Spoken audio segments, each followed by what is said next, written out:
Culture G, votre podcast quotidien. Allez, c'est bientôt le week-end, est-ce que vous êtes d'accord pour faire un épisode un peu plus insolite ? C'est ok. Ça vous fait rire ?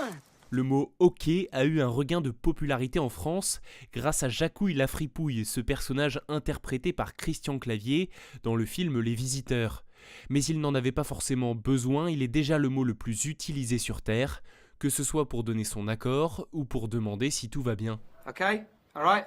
Si l'on recherche l'origine de ce mot, on trouve des dizaines et des dizaines d'histoires, certaines complètement loufoques et d'autres un peu plus crédibles. J'en ai sélectionné 3, vous choisirez votre préféré. Ok.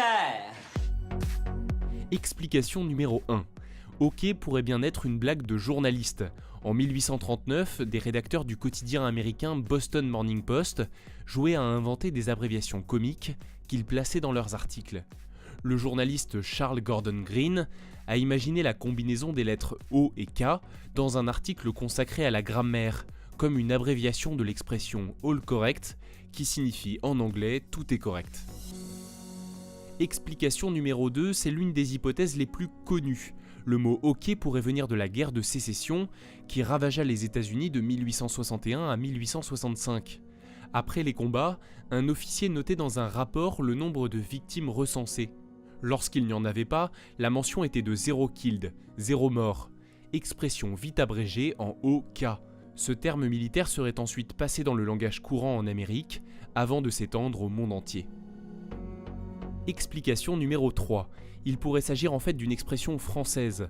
Quand les marins déchargeaient leur cargaison, ils disaient « OK » pour dire « la cargaison est sur le quai, elle est OK ». Le français a longtemps été la langue internationale, un peu comme l'anglais aujourd'hui, et l'expression « OK » serait donc devenue universelle parce que tous les marins l'employaient régulièrement. Et voilà pour ce dernier épisode de la semaine, je vous donne rendez-vous lundi matin. Très bon week-end à vous.